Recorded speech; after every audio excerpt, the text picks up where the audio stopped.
जय हिंद दोस्तों। Indian army एक ऐसी आर्मी जिसका लोहा पूरा विश्व मानता है, एक ऐसी आर्मी जिसकी पूरे विश्व में रिस्पेक्ट की जाती है, एक ऐसी आर्मी जो पूरे विश्व में अपने व्यवहार के कारण जानी जाती है। भारतीय सेना एक ऐसी सेना जो कि पूरे विश्व में ही अपने शौर्य, बल, पराक्रम के वजह से जानी जाती है।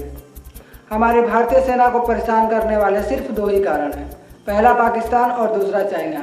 एक तो ऐसा रोना रोता है कि जैसे पूरा कश्मीर उसके बाप का और हमेशा परमाणु बम गिराने की धमकी देता है, और दूसरा चाइना जो कि असम के लिए रोता रहता है। अगर बात करें तो 1965 में चाइना ने धोखे से इंडिया पर अटैक किया और इंडिया के सबसे अच्छा भाग तिब्बत उस पर कब्जा कर लिया। और वहीं पाकिस्तान की बात करें तो इसने 1971 में छुप कर अटैक करने की कोशिश की, और जब इसने अटैक किया तो शायद इसको पता नहीं था कि ये भारतीय सेना का बॉर्डर है। अब ये 65 नहीं, ये 71 है। जैसे ही उसने और रखा था तभी उसको पता चला कि यहाँ पे 600 लोगों की बटालियन है, लेकिन मेजर कैप्टन कुलदीप सिंह चांदपुरी के द्वारा ऐसा इल्यूजन क्रिएट किया गया था कि वहाँ पे 120 लोगों की सेना, पाकिस्तान को 600 लोगों की बटालियन नजर आ रही थी। वहीं एंटी टैंक माइंस बिछाकर पाकिस्तान को पहले ही चकमा दे दिया गया था। लेकिन जब धीरे धीरे पाकिस्तानी आगे बढ़ने लगे, वहाँ पे मेजर कुलदीप सिंह चांदपुरी ने अपने साहस और शौर्य का परिचय देते हुए उन्हें सुबह के 3 बजे तक उलझाए रखा, और सुबह की पहली किरण के साथ हंटर फाइटर जेट्स ने पाकिस्तानी सेना का खात्मा किया और हमारी भारतीय सेना ने जीत हासिल की। चाहे 1999 हो या फिर 26/11, हर जगह पाकिस्तान को मुँह की खानी पड़ी।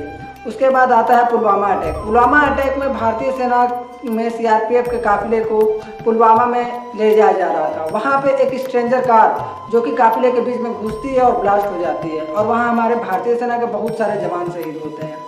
और अगर हम बात करें भारतीय सेना के जवानों की तो वहाँ पे सीआरपीएफ के करीब 250 जवान शहीद होते हैं। वहाँ पे जवानों के शहीद होने से बहुत सारे लोगों का परिवार उजड़ जाता है, बहुत सारे लोगों के घर में शोक की लहर, दुख की लहर दौड़ जाती है, और लोग सरकार से गुहार लगाने लगते हैं कि इस पाकिस्तान को सबक सिखाया जाना चाहिए। और बाद में होता है एयर स्ट्राइक।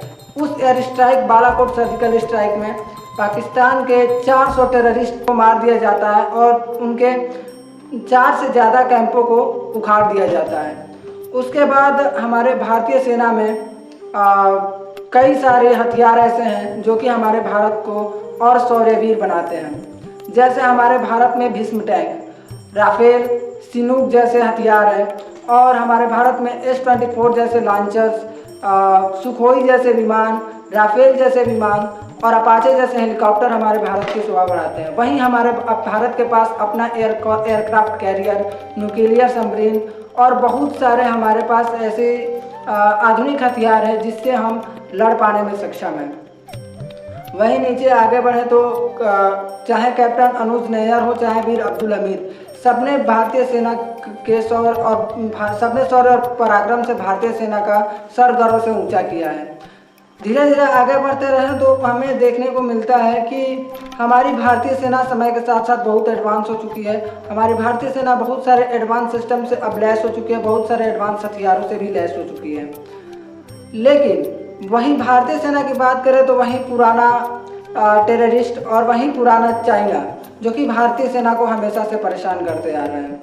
हमारी भारतीय सेना अपने जान को हथेली पर रखकर पूरे भारत के लोगों की रक्षा करती है।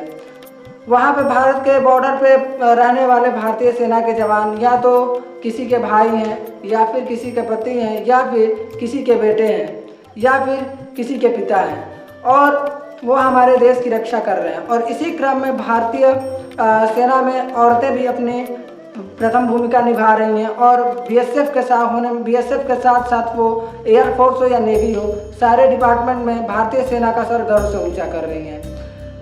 और हमारे भारत के उन सारे शहीदों को नमन जिन्होंने भारतीय सेना का सर गौरव से ऊंचा किया ही नहीं बल्कि देश की रक्षा करते करते अपनी जान दे दी।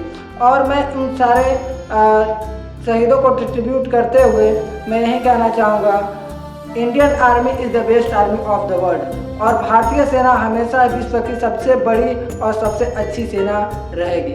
Thank you. एंड जय हिंद।